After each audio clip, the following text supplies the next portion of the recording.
Hello friends, आज हम लोग जानने वाले हैं भारत का मध्यकालीन इतिहास। तो मध्यकालीन भारत का इतिहास से कुछ हम लोग प्रश्नों को देखेंगे। तो इसे देखने से पहले आप मेरे चैनल कॉम्पिटिटिव गुल्लक को लाइक करें, सब्सक्राइब करें, शेयर करें, ताकि कोई भी नोटिफिकेशन आप तक सबसे पहले पहुंच सके। तो चलिए स्टार्ट करते हैं। तो यहाँ पे बात कहा गया कि महमूद गजनवी ने अपना अंतिम सैन्य अभियान भारत पे कब किया था। तो कब किया था? 1027 ईस्वी में। यहाँ पर डिस्क्रिप्शन में इसके बारे में कुछ इम्पॉर्टेंट फैक्ट दिए गए हैं। तो महमूद गजनवी मध्य अफगानिस्तान में अवस्थित गजनवी राजवंश का महत्वपूर्ण शासक था, जो पूर्वी ईरान भूमि में साम्राज्य विस्तार के लिए जाना जाता है। महमूद गजनवी ने भारत पर 17 बार आक्रमण किए, जिसमें उसने अपना अंतिम आक्रमण 1027 ईस्वी में जाटों के विरुद्ध किया था। दूसरा प्रश्न है कि विख्यात सोमनाथ मंदिर को किसने नष्ट किया। तो किसने? सुल्तान महमूद गजनवी ने। तो प्रो इलियट के अनुसार महमूद गजनवी ने भारत में इस्लाम धर्म का प्रचार करने तथा धन की महत्वाकांक्षा से प्रेरित होकर 17 बार भारत पर आक्रमण किया है। उसका भारत पे पहला आक्रमण सीमांत क्षेत्र जो कि पंजाब में था वहाँ हुआ। सुल्तान महमूद गजनवी ने 1026 ईस्वी में विश्व विख्यात सोमनाथ मंदिर पर आक्रमण करके उसे नष्ट कर दिया और लूटपाट मचाया था। सोमनाथ मंदिर जो कि गुजरात में स्थित है, वहाँ पर आक्रमण किया और उस समय वहाँ के शासक चालुक्य शासक भीम प्रथम का शासन चलता था। इसके बाद अगला प्रश्न है कि निम्नलिखित में से किसने सोमनाथ मंदिर पर आक्रमण किया? तो किसने? महमूद गजनवी ने। भारत पे आक्रमण करने वाला पहला मुसलमान कौन था? तो मोहम्मद बिन कासिम। कहा जाता है कि 17 वर्ष की उम्र में ही इन्होंने भारत पे आक्रमण किया था। अरबों ने मोहम्मद बिन कासिम के नेतृत्व में 712 ईस्वी में भारत के सिंध पे पहला सफल आक्रमण किया और उस समय सिंध का जो राजा था यानी शासक दाहिर था। सिंध के बंदरगाह देवल पे अधिकार करते ही सर्वप्रथम उसने सिंध पर जजिया लगाया, यानी जजिया एक कर होता है। धर्मांतरण को बढ़ावा दिया, यानी धर्म को परिवर्तन करने के लिए इन्होंने फोर्स किया और इस अभियान में उसने सीरियन घोड़े, बैक्ट्रियन ऊंट एवं वधु तोप का भी प्रयोग किया है। भारत पे पहला मुस्लिम आक्रमण अरबों ने किया, किंतु अगर इस्लामिक राज्य की स्थापना कहा जाए तो तुर्कों ने किया है। इस्लाम का भारतीय भूभाग में प्रवेश सिंध के रास्ते हुआ, इसीलिए सिंध को इस्लाम का प्रवेश द्वार भी कहा जाता है। इसके बाद अगला प्रश्न है कि नालंदा विश्वविद्यालय को नष्ट करने वाला मुस्लिम साहसिक कौन था? तो मोहम्मद बिन बख्तियार, यानी बख्तियार खिलजी को कहा जाता है। तो नालंदा विश्वविद्यालय को नष्ट करने वाला मुस्लिम आक्रमणकारी कौन था? मोहम्मद बिन बख्तियार खिलजी जी। भारत के प्रसिद्ध मयूर सिंहासन एवं कोहिनूर हीरे को कौन लेके गया? तो नादिर शाह लेके गया था। ठीक है। इसके बाद इसके बारे में बोला गया है कि शाहजहां ने कोहिनूर हीरे को अपने प्रसिद्ध मयूर सिंहासन यानी तख्ते ताउस में जरवाया था। ईरानी शासक नादिर शाह मयूर सिंहासन एवं कोहिनूर हीरे को फारस लूट के लेके गया। इसका अगला टॉपिक है सल्तनत काल। तो सल्तनत काल से भी यहाँ पे प्रश्न आते हैं, जैसे कि जजिया कर किसने लागू किया था? तो मोहम्मद बिन कासिम ने। और इसे समाप्त कौन किए थे? तो अकबर ने। तो भारत में सबसे पहले जजिया कर कुतुबुद्दीन ऐबक ने लगाया, परंतु अगर कुतुबुद्दीन ऐबक ऑप्शन में न हो तो मोहम्मद बिन कासिम को सही उत्तर हम लोग मानते हैं, क्योंकि इसने सिंध प्रांत के देवल में क्या लगाया था? जजिया कर लगाया था। इसके बाद है कि 13वीं शताब्दी में किनके द्वारा किए गए शब्दों के प्रयोग का तात्पर्य 16वीं शताब्दी में बाबर द्वारा प्रयुक्त शब्द के अर्थबोध के समान था। तो किसमें? मिनहाज ए सिराज। किसमें होता है? मिनहाज ए सिराज के द्वारा, जिसमें 13वीं शताब्दी में मिनहाज ए सिराज द्वारा किए गए शब्दों के प्रयोग का तात्पर्य 16वीं शताब्दी में बाबर द्वारा प्रयुक्त शब्द के अर्थबोध के समान था। इसके बाद है अगला टॉपिक इल्तुतमिश एवं रजिया सुल्तान। तो कुतुब मीनार का निर्माण किन के द्वारा पूरा किया गया? तो इल्तुतमिश के द्वारा। तो कुतुब मीनार का जो शिलान्यास बना था वो कुतुबुद्दीन ऐबक द्वारा बनाया गया था और ऐबक ने पहली मंजिल ही बनवाई थी। 1210 ईस्वी में ऐबक चौगान खेलते समय इनकी मृत्यु हो गई।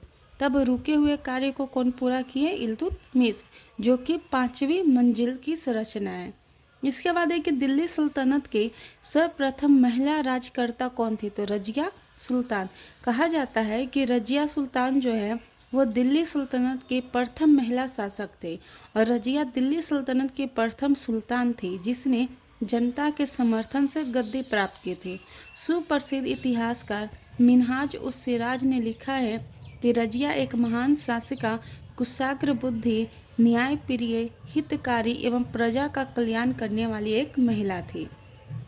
इसके बाद है कि निम्नलिखित में से कौन चंगेज खान का समकालीन था? तो चंगेज खान का ये समकालीन कौन था? तो सुल्तान शमसुद्दीन इल्तुतमिश। ठीक है, यानी कि इनके बारे में कहा जाता है कि सुल्तान शमसुद्दीन इल्तुतमिश चंगेज खां का समकालीन था। इल्तुतमिश इल्बरी जाति का तुर्क था जो कुतुबुद्दीन ऐबक का गुलाम एवं दामाद भी था। मंगोल आक्रमणकारी चंगेज खां भारत की उत्तर पश्चिमी सीमा पे इल्तुतमिश के शासनकाल में आया था।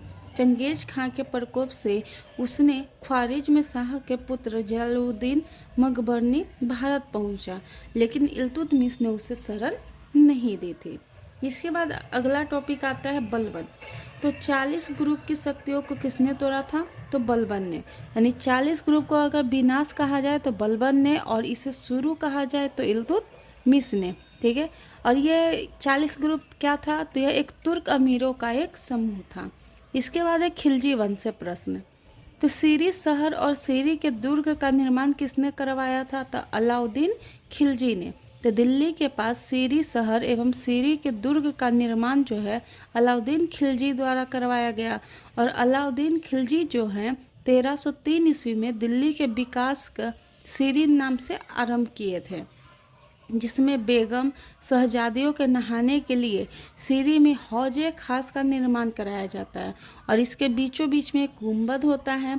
और इसके प्रसिद्ध जो कवि हैं अमीर खुसरो जी, यह कहते हैं कि यह मानो समुद्र की सतह पर एक पानी का बुलबुला है। सिक्कों पे अलाउद्दीन की सिकंदर सानी की भी उपाधि देखने को मिलती है। इसके बाद है कि आयन ए सिकंदरी नामक पुस्तक के लेखक कौन है? तो कौन है? अमीर खुसरो जी। तो अमीर खुसरो द्वारा लिखित आयन ए सिकंदरी एक मसनवी अर्थात कविताओं का संग्रह है। खुसरो की मसनवी आयन ए सिकंदरी में सिकंदर के विजयों का उल्लेख है। अमीर खुसरो जी कई सुल्तानों का संरक्षण मिला था, जैसे कि महान सूफी संत निजामुद्दीन औलिया के ये शिष्य भी थे, जिन्होंने कव्वाली, गजल, खरी बोली और सितार का जनक भी इन्हें कहा जाता है। इसके बाद है तुगलक। तो बंगाल का अंतिम स्वतंत्र शासक कौन था? तो अगर कहा जाए तो बंगाल का अंतिम स्वतंत्र शासक इसमें से कोई नहीं थे, क्योंकि यहाँ पे आ जाएगा ऑप्शन गयासुद्दीन महमूद शाह। गयासुद्दीन महमूद शाह बंगाल के अंतिम गवर्नर मतलब कि अंतिम शासक थे। तो यहाँ पे आप देख सकते हैं कि बंगाल का अंतिम स्वतंत्र शासक कौन है? गयासुद्दीन महमूद शाह था। ठीक है, जिनका कार्यकाल 1533 से लेकर 1538 ईस्वी तक है, जिसमें ऑप्शन में एक भी नहीं है। इसके बाद है कि गयासुद्दीन तुगलक ने किस वर्ष तुगलक वंश के साम्राज्य की स्थापना की?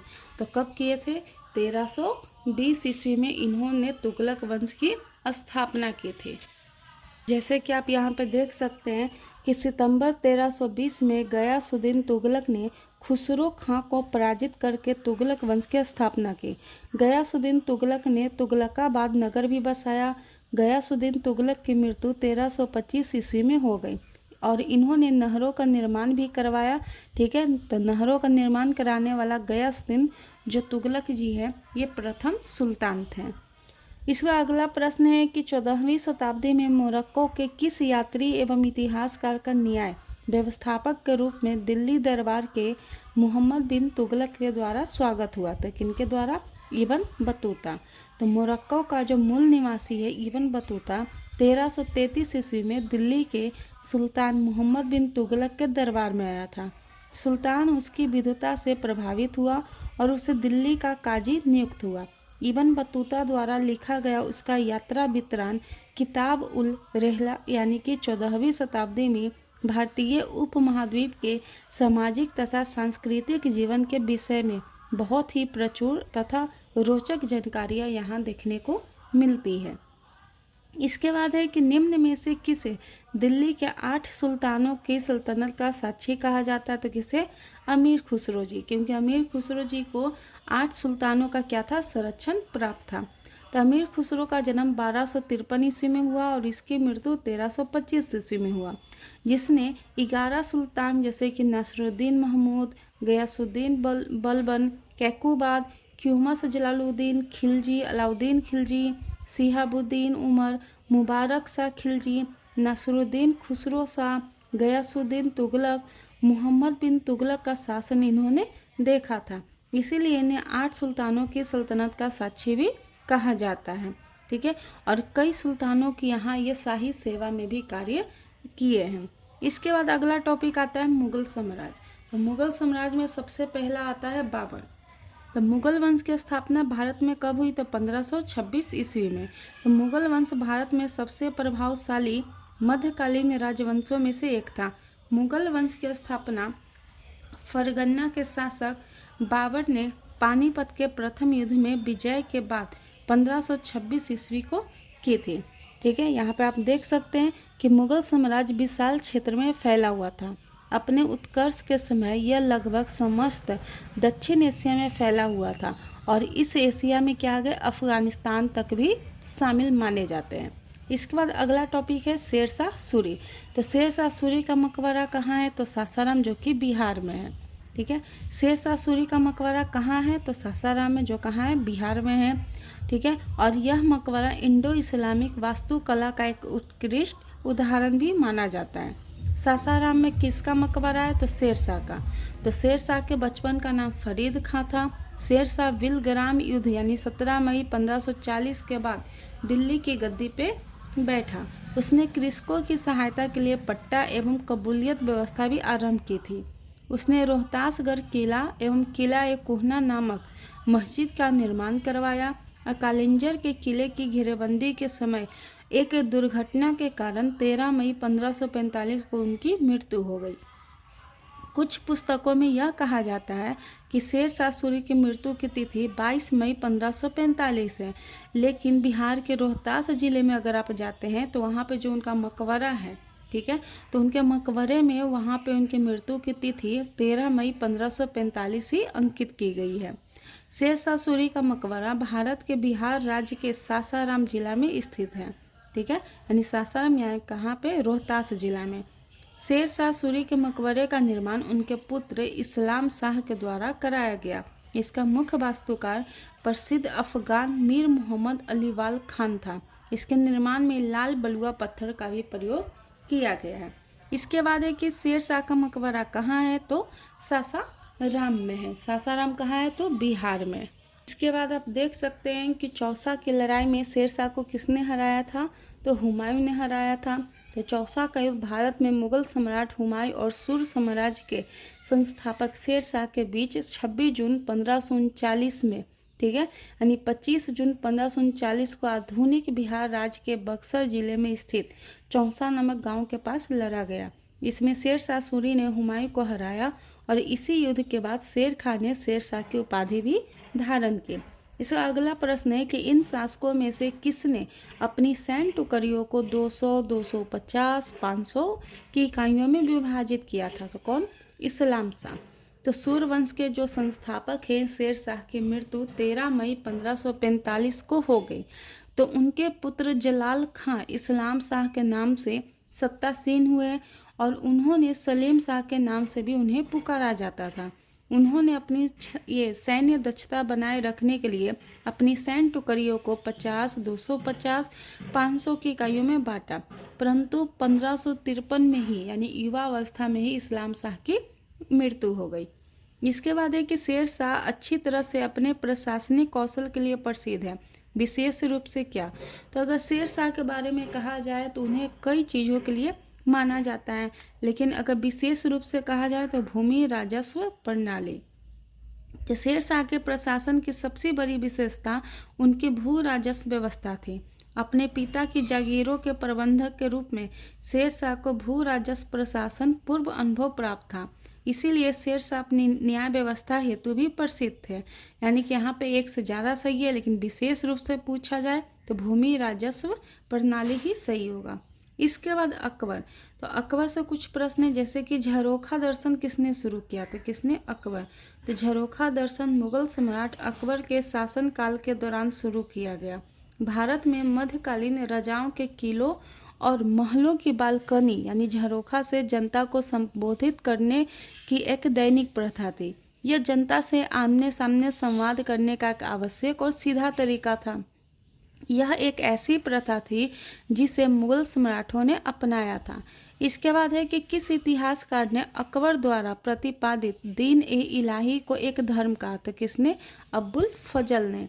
तो दीन ए इलाही 1582 ईस्वी में मुगल सम्राट अकबर द्वारा प्रतिपादित एक आध्यात्मिक कार्यक्रम था जिसे अब्बुल फजल ने एक धर्म कहा है। इसका अगला प्रश्न है कि किसने अपनी प्रजा में गंभीरता से भेदभाव और अन्याय को समाप्त करने के लिए प्रयास किए, तो अकबर ने। तो अकबर ने धार्मिक सहिष्णुता तथा सुलह की नीति का अनुसरण किया है और उसने मुस्लिमों के साथ हिंदुओं को भी आदर किया और उन्हें भी राज्य में ऊंचे ऊंचे पदों पे नियुक्त किया है। इसके बाद है कि रामायण का एक अनुवाद फारसी में किसने लिखा था, तो बदायूनी ने। तो अकबर के शासनकाल में बदायूनी ने रामायण का फारसी भाषा में अनुवाद किया।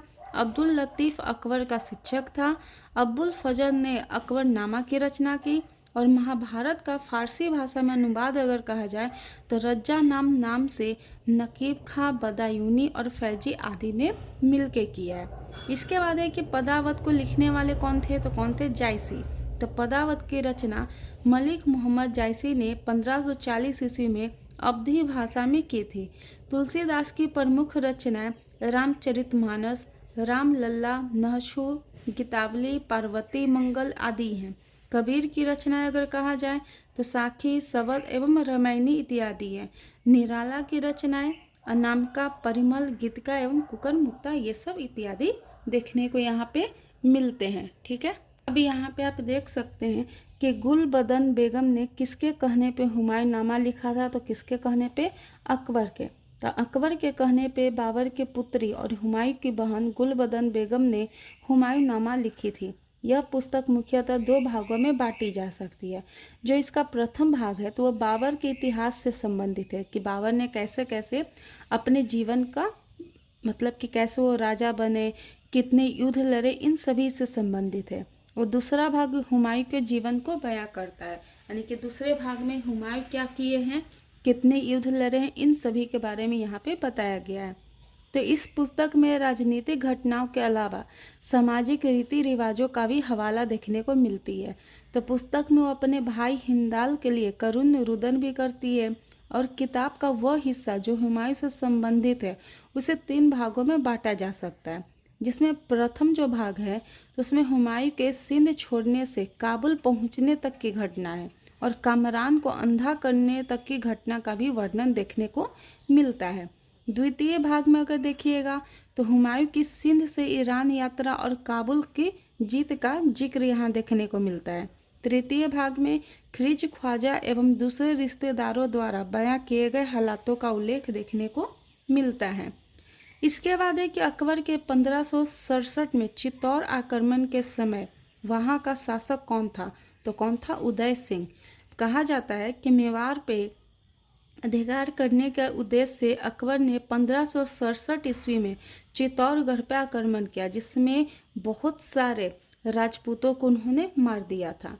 ठीक है, तो अकबर के चित्तौड़ अभियान के समय यहाँ सिसोदिया शासक महाराणा उदय सिंह का शासन था और किले की सुरक्षा का भार जयमल और फतेह को सौंपकर राणा उदय सिंह अरावली की पहाड़ियों में छिपने के लिए विवश हो गया। इस अभियान में अकबर ने जयमल और फतेह सहित लगभग 30,000 राजपूतों को कत्ल कर दिया। चित्तौड़ अभियान अकबर के नाम पे क्या माना जाता है, कलंक माना जाता है। इसके बाद है कि अकबर के राज दरबार में कितने रत्न थे, तो कितने, 9। ठीक है, जिसमें अबुल फजल, फैजी, तानसेन, राजा बीरबल, राजा टोडरमल, राजा मान सिंह, अब्दुल रहीम खाने खाना, फ़कीर अजीजुद्दीन एवं मुल्ला दो पियाजा थे। इसके बाद है कि हमीदा बानो बेगम किनकी माँ थी, तो किनकी माँ थी, तो सम्राट अकबर की। तो हमीदा बानो बेगम सम्राट अकबर की माता थी और सम्राट हुमायूं की पत्नी थी। अकबर ने हमीदा बानो बेगम को मरियम मक्कानी की उपाधि प्रदान की और इनका मकबरा कहाँ है, तो दिल्ली में है। मंगोलों के वंशज मुगल कहाँ के मूल निवासी थे, तो कहाँ के, मध्य एशिया। कहा जाता है कि मध्य एशिया के ये निवासी थे और मुगल वंश के जो संस्थापक हैं बाबर, पिता की ओर से तैमुरलंग तथा माता की ओर से चंगेज खां का वंशज है। कौन, बाबर। बाबर ने भारत पे कई बार आक्रमण किया। बाबर का प्रथम अभियान 1519 ईस्वी में यूसुफ जई जाति के विरुद्ध हुआ था। इसके बाद है कि दिल्ली में हुमायूं का मकबरा किस मशहूर मुगल बादशाह ने बनवाया था, तो किसने, अकबर में। किसने बनाया है, अकबर ने। तो हुमायूं का मकबरा अकबर के शासनकाल में हुमायूं की बीवी हमीदा बानो बेगम के संरक्षण में दिल्ली में बनाया गया था। ये मकबरा 4 बाग शैली का उदाहरण है। जहांगीर, अकबर तथा औरंगजेब का मकबरा क्रमशः लाहौर, सिकंदरा जो कि आगरा में है और औरंगाबाद जो कि महाराष्ट्र में स्थित है। यह कथन किसका है कि अकबर के शासन में इलाहाबाद में 40 स्तंभ युक्त मंजिल के निर्माण में 5000 से 20,000 लोगों ने 40 साल तक काम किया, तो विलियम फिंच ने। तो अकबर के शासनकाल में इलाहाबाद में 40 स्तंभ युक्त मंजिल के निर्माण में 5000 से 20,000 के लोगों ने 40 वर्ष तक काम किया। और यह कथन फ्रेंच के एक इतिहासकार विलियम फिंच का है, जो कि 1608 ईस्वी में वो विलियम हॉकिंस के साथ सूरत पहुंचा और अपने विवरण में उन्होंने यह भी बताया कि दुनिया का सबसे ऊंचा दरवाज़ा बुलंद दरवाज़ा है जो भव्य है। और इसके अलावा यह एकमात्र ब्रिटिश इतिहासकार है जो अनारकली के मकबरे पे भी गया है। कौन, तो विलियम फिंच। इसके बाद है कि बुलंद दरवाज़ा जो कि अकबर द्वारा निर्मित है वह किसकी विजय का प्रतीक है, तो गुजरात का। तो गुजरात में अकबर ने एक युद्ध लड़ा जिसमें गुजरात की जीत वो हासिल की है, जिसके जीत के नाम पर उन्होंने बुलंद दरवाज़ा का निर्माण करवाया है। इसके बाद इसके डिस्क्रिप्शन में आप देख सकते हैं कि फतेहपुर सिकरी स्थित बुलंद दरवाज़ा एक दर्शनीय स्मारक है और अकबर द्वारा गुजरात पे विजय प्राप्त करने की यादगार में ही इस प्रवेश द्वार का निर्माण करवाया गया था। इसका अगला प्रश्न है कि निम्नलिखित प्रदेशों या राज्यों में से एक है जो अकबर के शासन काल के अंतर्गत मुगल साम्राज्य की सीमाओं से बाहर था, तो क्या था, बीजापुर। तो अकबर के शासनकाल के अंतर्गत मुगलों के आधिपत्य में असीरगढ़, बुरहानपुर, अहमदनगर एवं बरार शामिल थे, लेकिन बीजापुर इसमें शामिल नहीं है। अकबर द्वारा शुरू की गई मनसबदारी प्रथा कहाँ से ली गई है, तो मंगोलियों से लिया गया है। तो अकबर द्वारा प्रारंभ की गई मनसबदारी प्रथा का प्रारंभ मंगोलिया से माना जाता है, क्योंकि मनसबों के संख्यागत वर्गीकरण को मंगोल शासक चंगेज खां से जोड़ा जाता है, जिसने अपनी सेना को 10 से 10,000 तक के दर्जों में बांट दिया था। मुगल काल में किसी व्यक्ति को दिए गए मनसब या दर्जे से सरकारी सोपान व्यवस्था में उसका स्थान और वेतन दोनों निर्धारित होते थे। इस सेवा संवर्ग को 10 से लेकर 5,000 तक के दर्जों की एक नियमित सोपान व्यवस्था में संयोजित करने का भी श्रेय किनको है, अकबर को दिया जाता है। इसके बाद अगला टॉपिक है शाहजहां। तो मुगल साम्राज्य की राजधानी किसके द्वारा आगरा से दिल्ली हस्तांतरित की गई, तो शाहजहां के द्वारा। तो शाहजहां जिनका शासनकाल 1628 से लेकर 1658 ईस्वी तक रहा है, उन्होंने अपनी राजधानी आगरा से दिल्ली को हस्तांतरित कर दिया और उन्होंने दिल्ली में यमुना नदी के किनारे शाहजहानाबाद नामक नगर बसाया, जो वर्तमान में पुरानी दिल्ली के नाम से जाना जाता है। इस नए शहर में लाल किला, जामा मस्जिद जैसी महत्वपूर्ण संरचनाएं का निर्माण इन्होंने करवाया है। शाहजहां ने प्रशासनिक और रणनीतिक कारणों से भी दिल्ली को अपना राजधानी बनाया। दिल्ली को व्यापार और सांस्कृतिक गतिविधियों का केंद्र बनाने के लिए यह हस्तांतरण किया गया है और इस निर्णय से दिल्ली मुगल वास्तुकला और संस्कृति का महत्वपूर्ण केंद्र बन गई है। इसके बाद अगला प्रश्न है कि जामा मस्जिद का निर्माण किसने करवाया था, तो शाहजहां ने। तो जामा मस्जिद का निर्माण मुगल बादशाह शाहजहां ने करवाया, और जामा मस्जिद को मस्जिद ए जहाँ नुमा के नाम से भी जाना जाता है। ताजमहल का वास्तुकार कौन था? तो उस्ताद अहमद लाहौरी। तो ताजमहल का निर्माण मुगल सम्राट शाहजहां ने करवाया था, परंतु इनका वास्तुकार उस्ताद अहमद लाहौरी जी को माना जाता है, जिसे इस भव्य मकबरे के निर्माण के लिए जाना जाता है। इसके बाद है कि लाल किला का निर्माण किनके शासनकाल में हुआ? तो शाहजहां।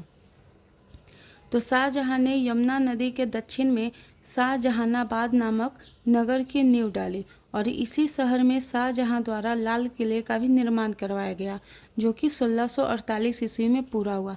यह किला एक समांतर चतुर्भुज के आकार का है, जिसमें 2 मुख्य द्वार है। एक पश्चिमी द्वार का नाम लाहौरी दरवाज़ा है और दक्षिणी द्वार का नाम दिल्ली दरवाज़ा है। इसके मुख्य भागों में दीवाने आम, दीवाने खास, रंग महल इत्यादि हैं। दीवाने खास में 20 प्रसिद्ध तख्ते ताउस यानी मयूर सिंहासन रखा जाता था, जिसे ईरानी शासक नादिर शाह अपने साथ लेकर चला गया। लाल किले में औरंगजेब द्वारा मोती मस्जिद का निर्माण करवाया गया और यहाँ भी लाल बलुआ पत्थर से निर्मित इस किले को वर्ष 2007 में यूनेस्को द्वारा विश्व धरोहर घोषित किया गया है। इसके बाद अगला टॉपिक है औरंगजेब। तो औरंगजेब से भी कुछ प्रश्न हैं, जैसे कि किस मुगल शासक ने शाहू को मुक्त कर दिया था? तो मुअज्जम ने, यानी कि 1707 ईस्वी में औरंगजेब की जब मृत्यु हुई तो इनके पुत्र मुअज्जम ने, ठीक है, मराठों से अपना मित्रता अच्छा संबंध अच्छा बनाने के लिए उन्होंने शाहू को मुक्त कर दिया था।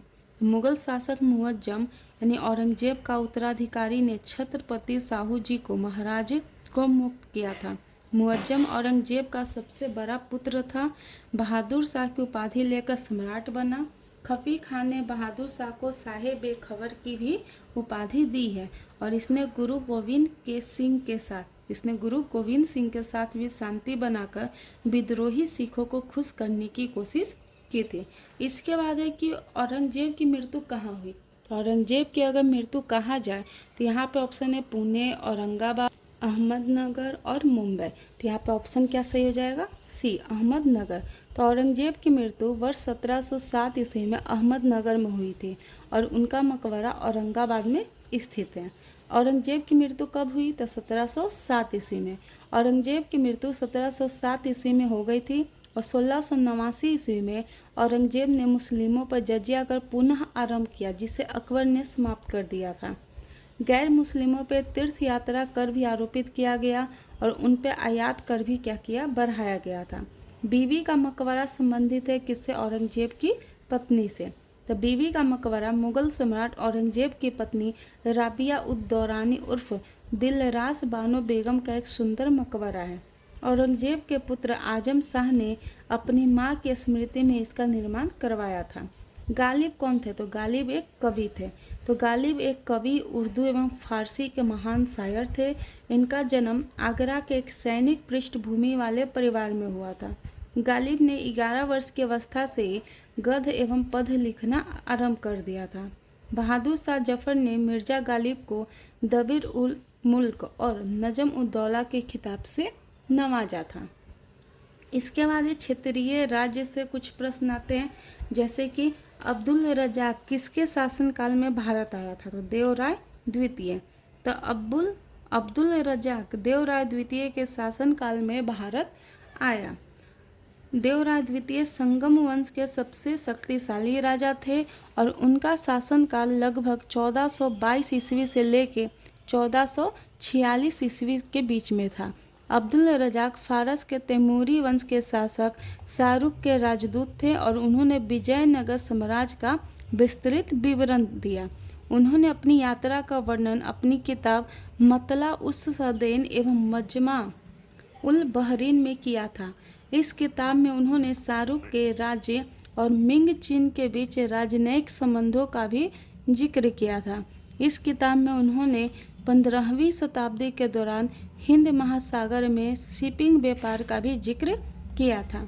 इसका अगला प्रश्न है कि कश्मीर का अकबर नाम से कौन सा प्रसिद्ध सुल्तान है? तो कौन सा है? सुल्तान जैनुल आबिदीन। तो अपनी धर्म सहिष्णु नीतियों के कारण कश्मीर के शासक जैनुल आबिदीन को कश्मीर का अकबर कहा जाता है। उसने हिंदुओं के ऊपर लगे जजिया कर को हटा लिया और गोवध निषिद्ध कर दिया। वह फारसी भाषा में कुतुब उपनाम से कविताएं लिखता था। सूर्यभट्ट उसका दरबारी ये चिकित्सक एवं न्याय मंत्री भी था। महमूद गवां के राज्य में एक प्रसिद्ध वजीर और वकील कौन से राज्य का था? तो बहमनी। तो महमूद गवां एक ईरानी व्यापारी था। बहमनी शासक अलाउद्दीन अहमद द्वितीय के शासनकाल में इसका उत्कर्ष हुआ और आगे चल के महमूद गवां बहमनी राज्य का वजीर और वकील बन गया। उसने सैनिक अभियान कर मालवा एवं गोवा पर अधिकार कर लिया और इसने विदर में एक महाविद्यालय की भी स्थापना की। तो किनके शासनकाल में? तो बहमनी शासक अलाउद्दीन अहमद द्वितीय के शासनकाल में। इसके बाद विजयनगर से कुछ प्रश्न है, जैसे कि हम्पी में विजयनगर के भग्न अवशेष के किसके द्वारा वर्ष 1800 में प्रकाश में लाए गए थे? तो किनके द्वारा? Andrew Fraser. तो 14वीं शताब्दी में स्थापित विजयनगर साम्राज्य वर्तमान कर्नाटक राज्य में स्थित है। इसकी राजधानी हम्पी थी। हम्पी में ही विजयनगर के भग्न अवशेषों को लगभग 1800 ईस्वी में सर एंड्रयू फ्रेजर ने खोजा। यहाँ एक ओपन एयर संग्रहालय भी है। यूनेस्को ने इसे वर्ष 1986 विश्व विरासत स्थल घोषित किया है। हम्पी तुंगभद्रा नदी के तट पर स्थित है। इसके बाद अगला प्रश्न है कि यूनेस्को विश्व धरोहर स्थल यानी हम्पी किसकी कला का उदाहरण है? तो किसकी कला का हो जाता है? तो यह विजयनगर की कला के लिए यह फेमस है। यह किसके लिए फेमस है? तो विजयनगर कला के लिए। इसके बाद है कि हम्पी में स्मारकों का समूह जो कर्नाटक में यूनेस्को विश्व धरोहर स्थल है वह क्या थी? तो विजयनगर सम्राट की राजधानी है। इस बाद सिख से कुछ प्रश्न है, जैसे कि गुरु नानक का जन्म कहाँ हुआ था? तो तलवंडी जो वर्तमान ननकाना साहिब है पंजाब में, जो कहाँ है? पाकिस्तान का हिस्सा है। तो गुरु नानक साहब का जन्म अप्रैल 1469 ईस्वी में पाकिस्तान के पंजाब प्रांत के तलवंडी गांव में हुआ था। यह गांव अब ननकाना साहिब के नाम से जाना जाता है। सिखों के 10वें गुरु गुरु गोविंद सिंह का जन्म कहाँ हुआ था? तो पटना में। तो सिखों के 10वें एवं अंतिम गुरु गुरु गोविंद सिंह का जन्म 1666 ईस्वी में पटना साहिब में हुआ था और उन्होंने 1699 ईस्वी में आनंदपुर साहिब में खालसा पंथ की स्थापना भी की। उन्होंने प्रत्येक सिख को अपने नाम के आगे सिंह लगाने तथा पंच ककार का धारण करने का आदेश दिया। गुरु गोविंद सिंह की हत्या 1708 ईस्वी में एक अफगान सरदार द्वारा नादेर यानी महाराष्ट्र में कर दी गई। वहाँ उनकी समाधि पर नादेर गुरुद्वारा स्थित है। गुरु गोविंद सिंह द्वारा रचित जफरनामा औरंगजेब को दिया गया एक पत्र था। इसके बाद है कि गुरु नानक का जन्म कहाँ हुआ था? तो गुरु नानक का जन्म तलवंडी में हुआ था। ठीक है, तो गुरु नानक जी का जन्म 1469 ईस्वी में तलवंडी यानी पंजाब में, जो वर्तमान पाकिस्तान का हिस्सा है, के ननकाना साहिब में हुआ था। ये सिखों के पहले गुरु थे और इन्होंने अपने शिष्य लहना को उत्तराधिकारी बनाया और लहना जी जो है वो गुरु अंगद देव के नाम से फेमस हुए, जो कि सिखों के दूसरे गुरु बने। इसके बाद है कि गुरु गोविंद सिंह की रचनाओं का संपादन किस पुस्तक में किया गया है? तो दसम ग्रंथ में। तो दसम ग्रंथ सिख धर्म के अनुयायियों का एक धार्मिक ग्रंथ है और इसकी रचना गुरु गोविंद सिंह ने की थी। इस ग्रंथ में सामान्यतः कुल लगभग 1428 पृष्ठ हैं। इसमें गुरु गोविंद सिंह जी के शब्द, जाप साहिब, चंडी चरित्र के पाठ एवं ब्रह्मावतार आदि के कुछ खंड भी देखने को मिलते हैं।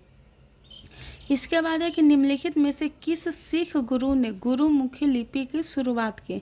तो गुरुमुखी लिपि कौन बताए थे? गुरु अंगद देव, जो लहना के नाम से भी जाने जाते हैं। तो गुरुमुखी लिपि की शुरुआत गुरु अंगद देव ने की थी। ये सिख धर्म के द्वितीय गुरु तथा गुरु नानक के शिष्य थे। सिखों का धार्मिक ग्रंथ गुरु ग्रंथ साहिब गुरुमुखी लिपि में लिखा गया। सिख धर्म के गुरु इस प्रकार है।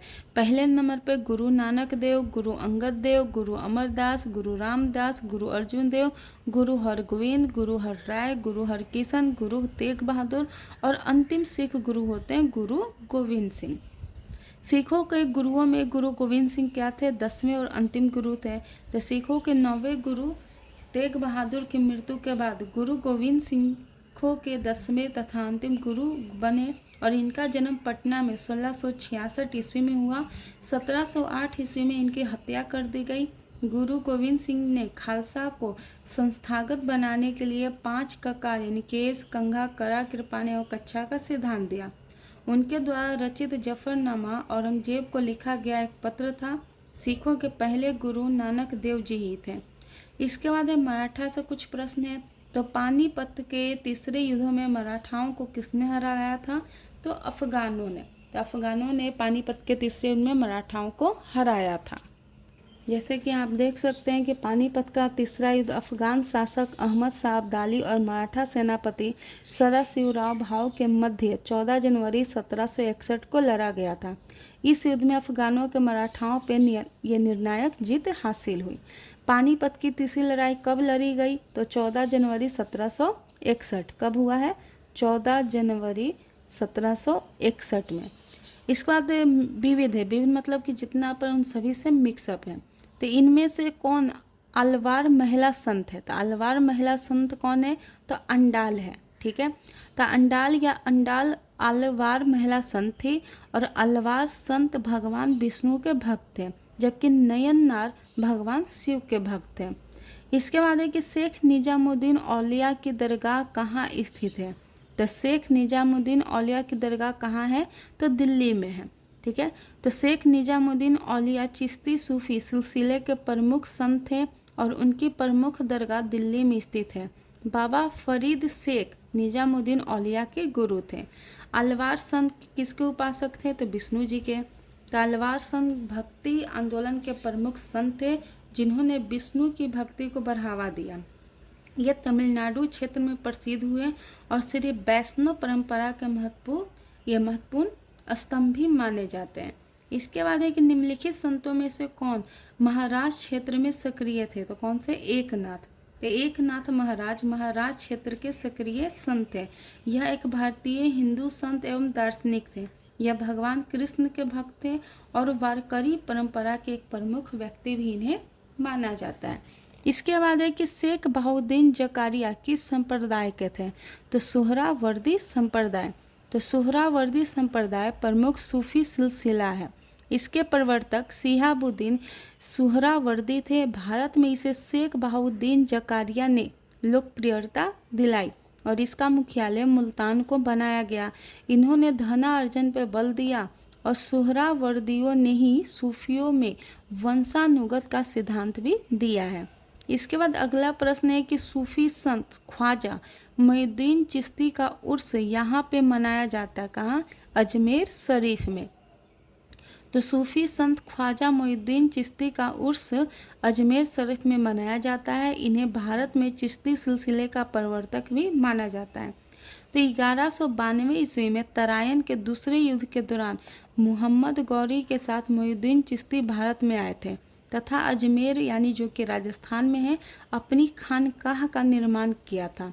इनकी उपाधि सुल्तान उल हिंद यानी गौरी द्वारा प्रदान की गई थी और इल्तुतमिश ने इनके मकबरे का निर्माण करवाया, जिसका हुमायूं और उसके उत्तराधिकारियों ने परिवर्धन कराया। अरावली की पहाड़ियों में स्थित अजमेर को झीलों का नगर भी कहा जाता है। इसके बाद है कि यहाँ पे 4 संत दिए हुए हैं और 4 संतों का जन्म ये सही क्रम में बताना है। तो सबसे पहले आते हैं कबीर। कबीर जी का जन्म 1398 ईस्वी में हुआ है। गुरु नानक जी का जन्म 1469 ईस्वी में हुआ है।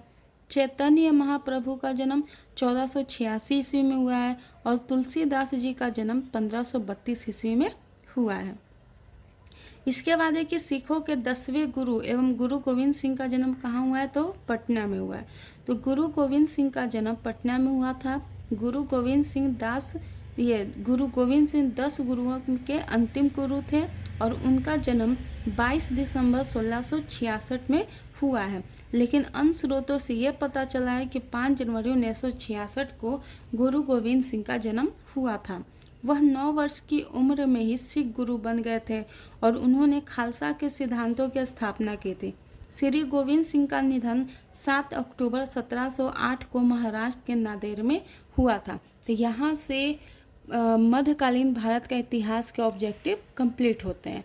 अगले लेक्चर में हम लोग आधुनिक भारत के इतिहास के ऑब्जेक्टिव को कवर करेंगे।